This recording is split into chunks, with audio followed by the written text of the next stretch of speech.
guys, good afternoon. So, klaro ba yung aking mga pimples? Sandito tayo sa sofa. Kasi mas maliwanag dito at sila ni Papa nandun sa naglalaro ng naglalaro ng Lego. And today, kasi ito ay collaboration. Ito ay tinag lang ako nito ni Sis Jing sa anong tawag dito? Ito ay answer sa mga sa stay at home, about sa stay at home mom. Ito yung mga questions. May mga questions. Actually marami-rami ito. 1 to 20 yung questions. I think it's very interesting din yung mga tanong dito. And maybe mas makikilala niyo pa ako dito sa aking mga isasagot sa inyo. And while nagsasagot tayo, nagpibigyan ko kakagad ng wishing, akong favorite. And then water. Okay. So, ayan. Thank you, Sis Jing, sa pagtag sa akin. Please follow her or subscribe kayo sa channel niya. Ano yung pangalan niya? Binago na niya this Wise Spender Mom ata yun. Hindi ko sure, pero parang yun kasi binago ni Sis Jing yung kanyang pangalan. Pero parang yun. Ilalagay ko link sa description box yung pangalan, okay? So, mag-start tayo. Exciting itong tanong na ito. And, ayun, para tayo sa mga stay-at-home mom, ito yung mga malalaman nyo kung ano yung mga plano ko sa buhay ngayon. So, number 1, are you a stay-at-home mom or work-at-home mom? Both. I am stay-at-home mom and also work-at-home mom kasi meron akong business dito sa bahay. But I'm also a stay-at-home mom. So, pareho. Okay, walang challenge yung number 1. Saba, anak! Agree. Number 2. Why did you choose... English ito, te. Dudugo yung ilong ko nito. Why did you choose to stay at home? Why did I choose to stay at home? Alam ko na dati, nung nabuntis ako, kasi nung dalaga pa ako, trabaho ako ng trabaho. And then, nung nabuntis ako kay Hagrid, kasi matagal ako nabuntis kay Hagrid, I think after 5 years, saka lang ako nabuntis. And nung nabuntis ako, nag-stop ako ng trabaho. And I know sa aking sarili, sa aking damdamin at sa puso na, mayroon ko si electric na nakaharap sa akin. Alam ko na gusto ko talaga ako yung mag-aalaga sa anak ko. Ever since, yun talaga yung gusto ko. Okay, number 3. How old are your children? So, syempre, isa lang naman yung anak ko. Si Hagrid ay 6 years old na siya. Okay? Kaka-6 niya pa lang nung November 4. Pangat pa yung lighting dito. Pangat pa yung lighting dito, guys.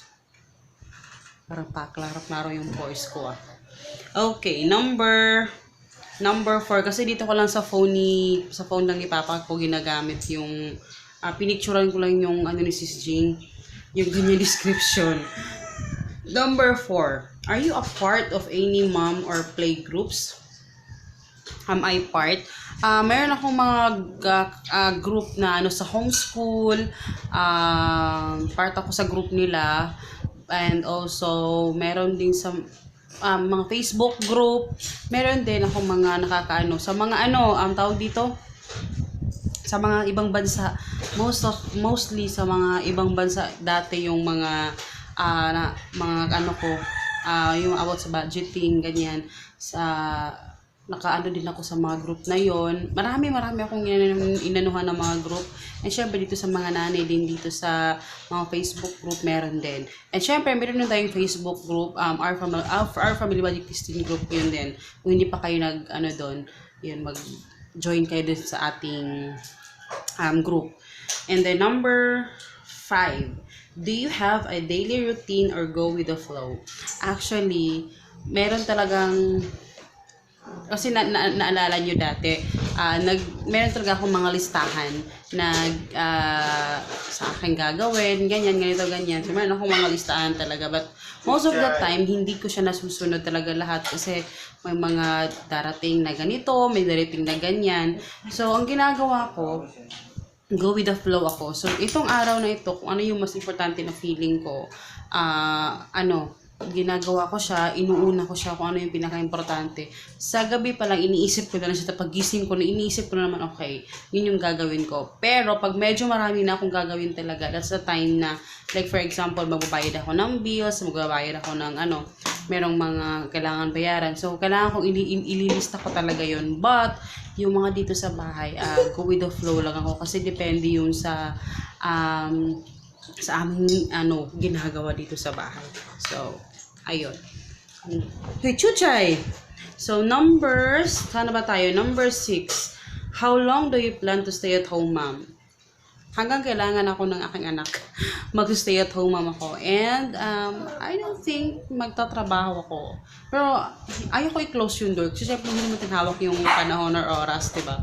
Pero, for now, feeling ko hanggang sa kaya naman namin i-sustain yung buhay na ganito na hindi ako nagtatrabaho, nag-business lang. Okay na, carry lang sa akin yun. Okay, sana ba tayo? Number 7. 7 na ba? Do you keep up with the housework or share? Actually, dati, ako talaga lahat. Hanggang sa, actually, nung dati talaga, gusto ko ako yung gumagawa lahat. Pero si Papa naman, lagi naman siyang nagtumutulong talaga sa akin. Initiative naman ni Papa na mahugas ng plato dati, nung nagtatrabaho pa siya. And then, ayun, may initiative naman si Papa na tulungan ako talaga. But ngayon na nandito kaming dalawa sa bahay, most of the time si Papa yung nagluluto. And pag meron siya ginagawa, ako yung nagluluto. Pero mostly si Papa talaga yung nagluluto talaga. So ayun, number 8. Do you do anything on the side for extra money? Alam nyo na yun. Meron ako mga extra income. Ito yung aking na naging full time na namin na income yung aming shop, yung aming online shop, 'di ba? So alam niyo na 'yon sa mga lahat ng mga subscriber natin diyan at mga manunood. Number 9, what do you love about being stay-at-home mom? Yung pinakagusto ko talaga sa pagiging stay-at-home mom kasi talagang homebody. Wow, homebody. Talaga yung pinakagusto ko talaga is nakakasama ko si Hagrid. Kasi growing up, napapa-English ako dito. Growing up, pinangarap ko talaga na nung si Mama nag-abroad, pinangarap ko talaga na si Mama talaga. Nandyan si Mama sa kasama ko. But then, yun nga, nung nag-abroad siya, medyo nangulila ako doon. Kaya sabi ko, pag ako nagkaroon ng sariling pamilya, gusto ko talaga magkakasama kami. Alam mo yun, may mga ganun akong mga gusto. Kaya sabi ko, kailangan ako yung mag-aalaga kay Hagrid. So, yun yung pinakagusto ko, yung ako nag-aalaga mismo sa pamilya ko. And also, wala lang, parang kalma ka lang kung nandito ka lang sa bahay. And, yun yung pinakagusto ko sa pagiging stay-at-home mom. Number 10, what do you hate about being stay-at-home mom? Actually, yung pinaka-hate ko, yung maglaba. Kasi, lalo na kung busy kami, hindi mo na namamalaya na nagpa-pile up na pala yung mga labahin. Pero after naman maglaba, sobrang fulfilling naman na nakikita mo yung mga nakikita mo yung mga sinampay mo and then parang success, 'di ba? So iba din yung feeling kung natapos kang makapaglaba. Pero yun yung pinaka-hate ko talaga. And then walis ng walis kasi kakawalis mo pa lang tapos meron namang mawalisin kasi nang dumi na naman, 'di ba? So, ganun talaga yung buhay pag, yung may anak, diba? So, ayun. And then, number 11. Did you always know you want to be a stay-at-home mom? Yes. Yun yung pangarap ko sa buhay. Sipi-sipi na pangarap ko. Actually, naalala ko, nung grade 1 ako, nung elementary, hindi naman grade 1, pero nung elementary ako, hindi ko alam, sobrang weird. Kasi sa mga libro, 'di ba, sa mga libro sa elementary, merong yung mga maglilinis ng bahay, nagdagdag halaman, yung may mga ganong bang subject yun, basta may mga ganon, tapos may mga bahay-bahay, tapos nai-imagine ko siya na parang ito yung gusto kong gawin pag paglaki ko, gusto ko yung ganito yung ginagawa ko, ganyan. So hindi ko alam, malalim lang yung hugot ko sa buhay dati na gusto ko lang talaga ng simpleng buhay. And then ayun, nung nagkaasawa ko, alam ko na talaga na stay at home mom yung pipiliin kong career sa aking buhay. I-give up ko lahat para sa anak ko, para sa pamilya ko. Wow! Charot lang. So, ano na tayo? Nagiging OA na itong sagot ko Number 12. What does your partner do for work?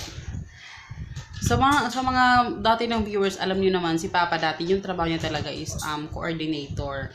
So coordinator siya. So nung nag-resign siya, ayun, siya na yung namamahala. Wow, namamahala sa Shanda. Siya na yung namamahala sa ating negosyo. So siya lahat 'yon. Siya yung tagahawak ng pera, siya yung manager. Okay, siya yung manager sa Shopee. And ang trabaho ko lang naman talaga sa Shopee, mag-post, arrange ng shipment, ganyan. Tapos si Papa yung nagtaga-pack, siya yung nag-ano ng pera, naghahawak ng pera, siya yung bumibili ng mga stocks. So siya yun. So siya yung namin. And then number 14. Walang 13 14 diretso. Siguro maybe dahil malas yung 13, kaya walang 13. Nalalayo sa mga mall. Kasi sa SM, walang counter na 13. Diretso 14. Tama ba? O, parang yun. And then, number 14, when do you shower, morning or night? Most of the time, nung si Hagrid nag-aaral pa, umaga talaga ako naliligo. Kasi syempre, bago umalis, naliligo naman tayo. Hindi naman tayo mga moy. Pero, ngayon, medyo hapon, minsan gabi, depende, pero bihira lang ako maligo sa umaga, except lang kung may lalakarin talaga kami, naliligo ako ng umaga, pero most of the time, hapon. Okay, ako, salita ako dito ng ito pala yung kinakain ko, guys. Paingog siya. Ito yung kinakain ko. Lumingon silang dalawa. Akala nila yung kinakain ko. Kasi walang uwishi yung favorite ko. Sana tayo. Number 15. Do you put makeup on every day? No. Hindi ako naglalagay ng makeup every day. Kahit sa vlog, hindi ako naglalagay. Pero, minsan naglalagay ako, lip tint lang, or lipstick. Yun lang. Tapos wala akong kilay ngayon. Yun lang. Pero hindi ko mas gusto ko yung, alam niyo yung umalis ako. Like, yung pabda sa palengke, ganyan. Mas bet ko yung walang makeup. Kasi gusto ko nakikita ng tao yung itsura ko talaga. Ayaw kong makita nilang lumalabas ako na sobrang ganda-ganda ako. Tapos, sa personal pala, tsaka pala yung mukha natin. Pero, okay lang yung makeup pa sa akin. Pero mga event, ganyan, may mga birthdays or kasal, ganyan. Okay lang yan siguro. Pero yung mga normal days, ay hindi pwede. Okay. Saan ba ako? Number 16. Do you style your hair every day? No. Inabot tuloy ako. Mostly, hairstyle ko talaga is nakatali na hanggang dito yung aking buhok. Ever since, iyan talaga yung aking hairstyle. Hairstyle ng mga tamad ng buhok. Okay, number 17. Do you work out and when? Wala akong workout. Ang tanging workout ko lang, naglalabas ng mga dog sa labas. And every morning, nagkawalis ako sa labas. Yun yung nilook forward ko every morning na wala talagang phone or gadget. Pag gising, gusto ko. Itinatry ko talaga sa sarili ko. And then, in fair naman, na consistent naman ko naman siyang nagagawa na magwalis sa labas at magdilig ng halaman, maglabas ng mga aso. And actually, masaya siyang gawin. Okay. Ano ba to? Hey!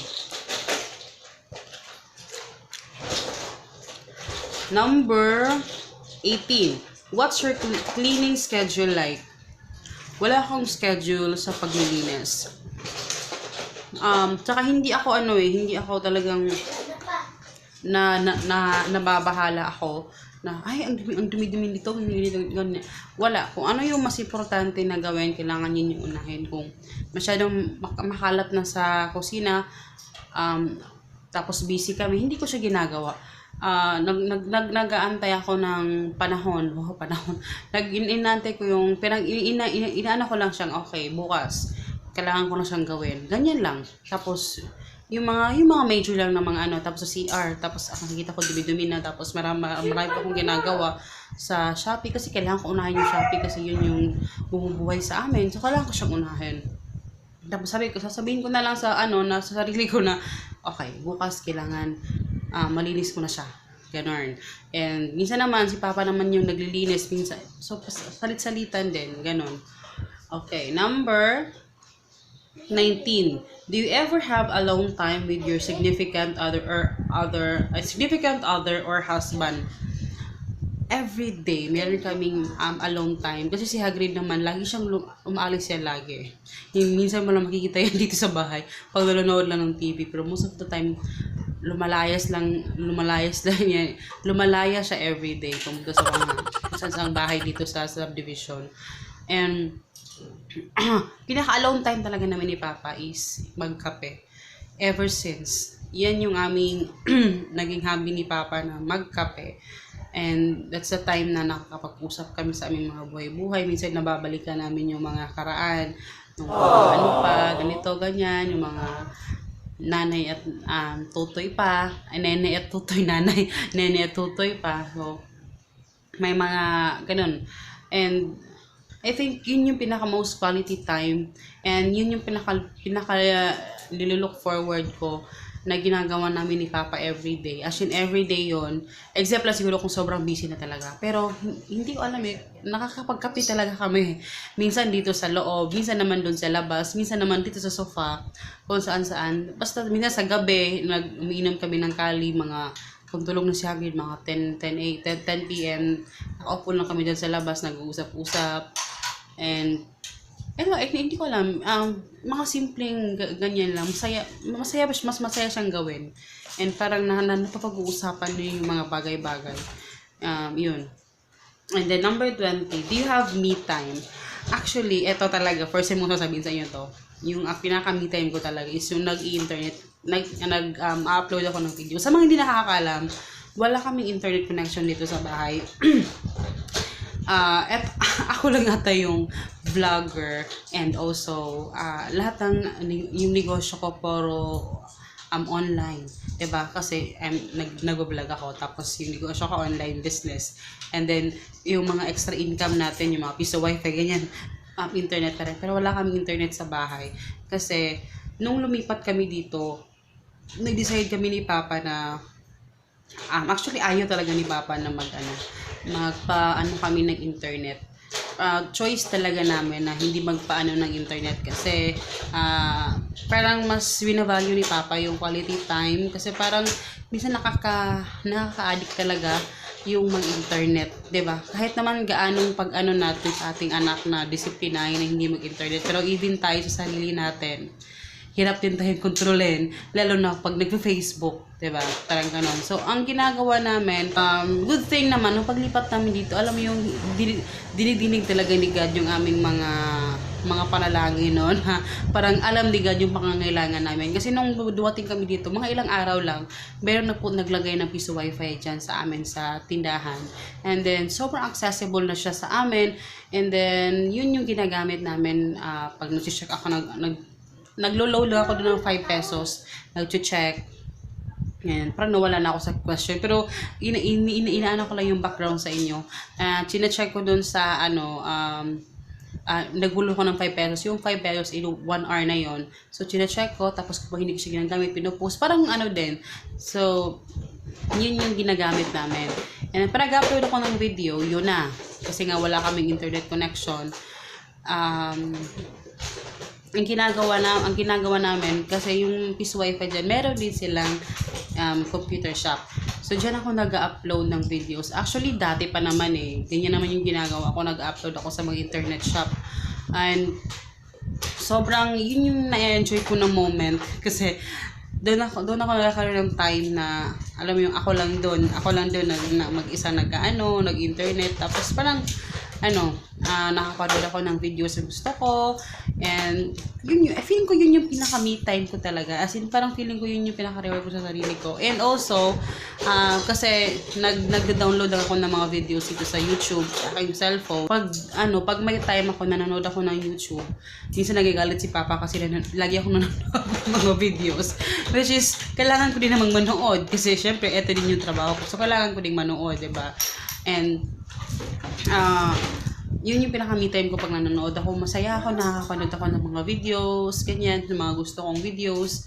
And, yun yung talagang pinaka-me time ko. Pero, ayun nga, wala kami internet connection dito sa bahay. Choice ni Papa talaga yun na hindi talaga, kaya mas pinili namin yung cable. And, kasi yung cable man, one-time bayaran yan, 4,000 yung nabayaran namin siya. So, one-time payment lang siya. And, yun yung pinili namin instead na mag-internet connection. So, ayun. Siguro, iba-iba lang siguro. At saka, marami naman kasi akong ways na makapag-upload at saka makahanap ng internet. Kasi ngayon naman, napaka-accessible na lang ng mga bagay-bagay. Diba? So, ayun. Ay, natapos ko rin. Medyo mahaba yung vlog. So, ayun guys. Salamat sa panonood. And please leave comment down below kung ano yung masasabi ninyo sa aking mga sinabi and mga advices din ninyo. So, ayun. And salamat Sis Jing. And I think itatag ko si Sis Michelle ng Michelle's Family Diary. And also si Sis Imoy. Hindi ko alam kung na-recover niya yung YouTube channel niya. Pero sana ma-recover na. And sino ba itatag ko? Ilan ba yung itatag ko? Hindi ko alam kung ilan yung itatag. And this is Angela, kasi nag-comment siya sa akin, baka babalik din siya sa YouTube ng Angela's Happiness. So, sana maging happy na, and Angela. So, ayun, see you in my next video, guys. Paalam!